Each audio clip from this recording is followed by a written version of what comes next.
Hello. হ্যাঁ হ্যাঁ, good morning Dutta. হ্যাঁ হ্যাঁ। আরে দাদা, হ্যাঁ ঠিক আছে, কোনো অসুবিধা নেই। আপনি এক কাজ করুন, কালকে কালকে ওই বেলা 11:30 নাগাদ আপনি চলে আসুন। আপনার আপনার লোন হয়ে যাবে, চিন্তা নেই। আপনার যা যা যে পেপারগুলো সব বলেছি ওগুলো সব নিয়ে আসুন। হ্যাঁ। আর আমি আমি আমি থাকবো। ওকে ওকে, আমি থাকবো। ঠিক আছে। ওকে ওকে, ঠিক আছে স্যার। ঠিক ঠিক ঠিক। Thank you.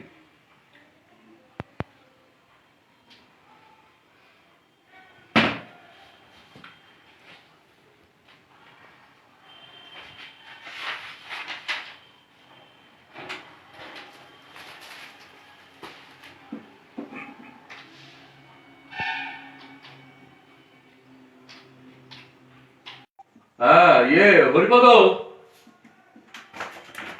হরিপদ, জলটা দিয়ে যাবি।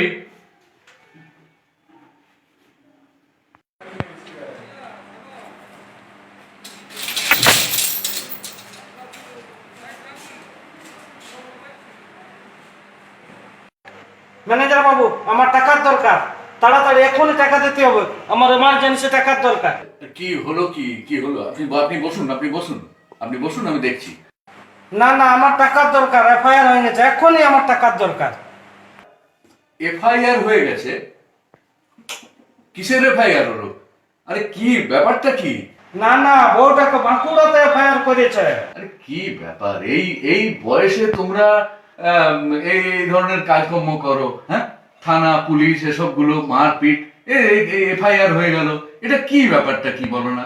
হ্যাঁ, কি ভাবছো এটাকে পুলিশের এফআইআর? পুলিশের এফআইআর লয়, এটা ডাক্তারের এফআইআর বটে, থানা পুলিশ লয়। ও, রেফার করেছে সেইটা বলো। হ্যাঁ, তা তোমার বউ এখন আছেন কেমন সেটা বলো। সুই ক্যাপসুল বড়ি দিয়েছে, কিন্তু ব্লাড রিপোর্টটা এখনো দেয়নি। সে কি, ব্লাড রিপোর্ট না দিলে তোমার কাজ কি করে হবে? হ্যাঁ, তো সেটা দেবে কখন?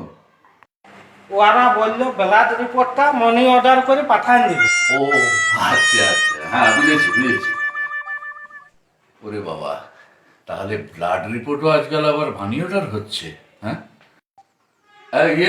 ঘোষবাবু, বলি ওনাকে টাকার ব্যবস্থাটা করে দিন, ওনার বইয়ের আবার এফআইআর হয়ে গেছে। জলদি করো, লেট হয়ে গেছে, আমার বউয়ের এফআইআর হয়ে গেছে। কত টাকা নেবেন? সবই নিব। আহা, সবাই নেবে তো বুঝলাম, বলছি যে কত টাকা নেবে সেটা তো বলতে হবে। কত টাকা? 4,000 টাকা নেব। 4,000? কাগজে তো তোমার 40 টাকা লেখা আছে। অমন কাগজে কত কি লেখা থাকে, আমি 4,000 দিব। ঠিক আছে, আমি লিখে দিচ্ছি, আপনি এখানে সই করে দেন। হ্যাঁ হ্যাঁ, তাড়াতাড়ি করুন, আমি সই করে দিচ্ছি, দেন। পাসবুকটা আপডেট করিয়ে নেন। আর এখন আপ ডাউন করার সময় নেই, পরে বেটা টাকা দিয়ে ওই ফেসবুকটা আপ ডাউন করাই দিব।